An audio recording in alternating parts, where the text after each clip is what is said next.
বন্ধুরা, সবাই ভালো আছেন আশা করি। তো আমি মিনি সুইজারল্যান্ড এটা ঘোরাফেরা শেষ, এখন আমার যাওয়ার পালা। তো ওয়েদারটা মানে কিছুক্ষণ আগেও রোদ ছিল, হঠাৎ আকাশটা অন্ধকার হয়ে আসছে, দেন বৃষ্টি শুরু হয়ে গেছে। তারপর এখানের যারা লোকাল ছিল ওদেরকে জিজ্ঞাসা করলাম যে এখন কি করা যায়। তো ওনারা বললো যে আধা ঘন্টার মতো আপনি ওয়েট করেন, পানি কমে যাবে, তারপর আপনি বীজ দিয়ে চলে যেতে পারবেন। সো এর জন্য অপেক্ষা। এই তো বাইক নিয়ে এখন বসে, পানি কমার পর ইনশাল্লাহ আমি এখান থেকে চলে যাব। আজকে ঢাকার উদ্দেশ্যে রওনা দিয়ে দেব। তো জায়গাটা না একবারে অন্তরস্থলে একবারে জায়গা করে নিছে, বুঝছেন? মানে এক পাশে হলো ঝাউবন, আর ওই পাশটা হলো সমুদ্র সৈকত। যা কিছু বলার নেই, মানে এত সুন্দর জায়গা। আজকে আমার ডিফারেন্ট কিছু এক্সপেরিমেন্ট করলাম, যেমন মানে সাগরের রূপ যে মানে অল্প সময় পর পর পরিবর্তনশীল, এটা আজকে আমি পুরোটা দেখলাম। যেমন এখান থেকে প্রায় 1-1.5 কিলো হবে, 1-1.5 কিলোর বেশি হবে পানি, ওই আরও ওই সাইডে ছিল। মানে আমরা আধা ঘন্টা রেস্ট, একটা চা কফি খাওয়ার পরেই দেখি পানিটা আস্তে আস্তে আস্তে আস্তে একবারে ঝাউবন এসে পড়ছে। এখন যে মানে মানুষ যাবে ওটারও কোনো ওয়েস নাই। তো আপনাদের ভাই এখন আটকা পড়ে গেছে। আপনারা দোয়া করেন যেন এই যে বৃষ্টিটা কমে, জোয়ারে পানিটা কমে। তো ইনশাল্লাহ আমি আমার রওনা দিতে পারবো আর কি। ভাল লাগছে না, এর জন্য চিন্তা করলাম যে একটু ভিডিওটা করি। সো কেমন হয়েছে আপনারা সবাই আমাকে জানাবেন। তাছাড়া মানে এখন না এগুলো মানে মানে এগুলো জিনিস, এইগুলো জায়গা আসার পর না সহজে যেতে মন চায় না। কিন্তু হয়ে গেছে এমন যে আমাদের জীবিকার তাগিদে সবারই মানে বের হওয়া লাগে, দেখা যায় ঘোরাফেরা সম্ভব হয় না। কিন্তু আমার মন চাচ্ছে না এখান থেকে যেতে। জায়গাটা খুবই সুন্দর। যদি এখানে রাত্রি যাপন করার কোনো ব্যবস্থা থাকতো, যেমন ওই যে ক্যাম্পিং করে যারা, তো মনে হয় মানে এইটা সব থেকে বেস্ট, মানে এর থেকে বেস্ট আর জায়গা হয় না। মানে সব থেকে বেস্ট একটা জায়গা হতো এখানে ক্যাম্পিং করার মতো। যেমন এখানে এই যে আমার এখানে ঝাউবন, এখানে যদি কেউ তাঁবু টাবু টানিয়ে ক্যাম্পিং করতো, ওর ভিউটা জাস্ট ইমেজিন করেন তো, ওর মানে ভিউটা কি দেখতো। মানে ক্যাম্প থেকে বের হয়ে ওই দেখতো এখানে সি বিচ, মানে কেমন মানে জিনিসটা ভাবতে অবাক লাগে।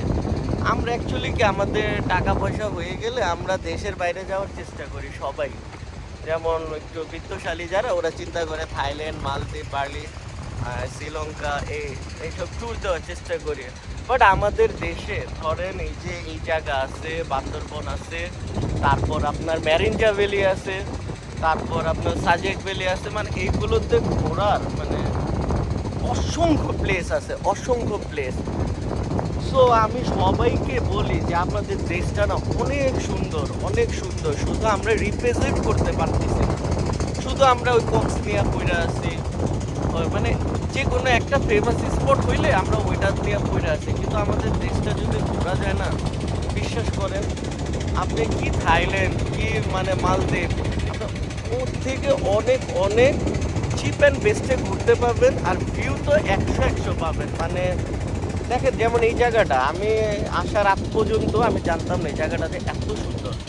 বাট আমি আসার পর এখন আমার কাছে মানে আমি অনেক কিছু দেখা যায় কি মিস করছি। দেখেন সময় স্বল্পতার কারণে এখানে আরও অনেক প্লেস আছে ঘোরার, বাট আমি সময় স্বল্পতার কারণে এটা ঘুরতে পারি নাই।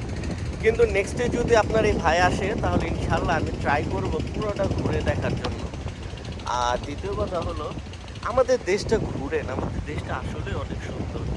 শুধু মানে আমাদের কি এইগুলো জায়গা ট্যুরিজম মানে করে ফেলে না, মানে এখানে ধরেন বট হাউস, তারপর ক্যাম্পিং করার মতো ব্যবস্থা, মানে একটা উদ্যোগে যা দেখা যায় কি এখানের যারা লোকাল পাবলিক আছে ওদের জীবিকা নির্বাহেরও জায়গা হবে, ওদেরও লাইফস্টাইল চেঞ্জ হবে, এখানে টুরিস্ট আসবে ঘুরবে দেখবে, ওদের ইনকাম হবে, মানে অনেক সুন্দর একটা ইয়া। কিন্তু আমাদের না ম্যানেজমেন্টটা ভালো না। যেমন আমাদের এইসব জায়গাগুলো এখনো বিদেশে থাকলে এগুলোকে ওরা যেভাবে উপস্থাপন করতো ওগুলো দেখেই পাবলিক মানে পাগল হয়ে যেত, মানে কখন যাবে কখন যাবে। বাট দেখেন তো এই ভিউটাই, সমুদ্রটা এত সুন্দর, এখানে আপনি সব রকম ফিল পাচ্ছেন। বাট এইগুলো না মানে একটা ম্যানেজমেন্ট নাই যে এখানে একটা ট্যুরিজমের ইয়া করবে। যাই হোক, ঘুরেন, ঘুরলে ভালো লাগবে, সবার ঘুরলে ভালো লাগবে, মন মানসিকতা ভালো থাকবে। ব্যস্ততার মধ্যে একটু সময় বাই করেন, নিজেকে সময় দেন, কারণ সময় যেটা চলে যাচ্ছে এটা কখনো ফিরে আসবে না আপনার কাছে, কখনো না। নিজেকে সময় দেওয়া লাগবে। ব্যস্ততা যত জীবন আপনি বেঁচে থাকবেন, ব্যস্ত ব্যস্ত কাজ সবসময় থাকবে, এটা ডাজন্ট ম্যাটার, এটা থাকবেই। মানে এর মাঝেও আপনার লাগবে কি জানেন, এর মাঝেও আপনার কিছু সময় বের করা লাগবে একান্ত নিজের জন্য, শুধু নিজের জন্য। কারণ হয়তো আপনি কাজ করবেন, টাকা কামাবেন, প্রচুর টাকা কামাবেন, কিন্তু আপনার এই ঘোরার যে একটা সময় বয়স, এই জিনিসটা এক সময় থাকবে না। আমরা না ওই টাকার পিছনে ছুটতে ছুটতে না নিজেকে সময় দেওয়াই হয় না। সবাই যার যার পেইন নিয়ে আমরা ঘুরতেছি, বাট একটু ঘোরা দরকার, প্রত্যেকটা মানুষেরই নিজেকে একটু সময় দেওয়া দরকার, একটু সময় দেওয়া দরকার। যাই হোক, আপনাদের সাথে আজকে অনেক কথা বলছি। আমি সচরাচর এইগুলো ভিডিও বানাই না, বাট আজকে আমার ওই একা থাকার কারণে আমার মন চাচ্ছে যে আমি মনটা খুলে আজকে কথা বলি। বাট আজকে আমার সাথে কেউ নাই, আমি কী কথা বলবো, কার সাথে কথা বলবো? সো আপনাদের সাথে আমার ফিলটা শেয়ার করলাম। ঠিক আছে, সবাই ভালো থাকবেন, আমার জন্য দোয়া করবেন। আল্লাহ হাফেজ। ইনশাআল্লাহ নেক্সটে যদি কোথাও ভালো কোনো জায়গায় যাই আপনাদেরকে দেখাবো। ওকে, আসসালামু আলাইকুম।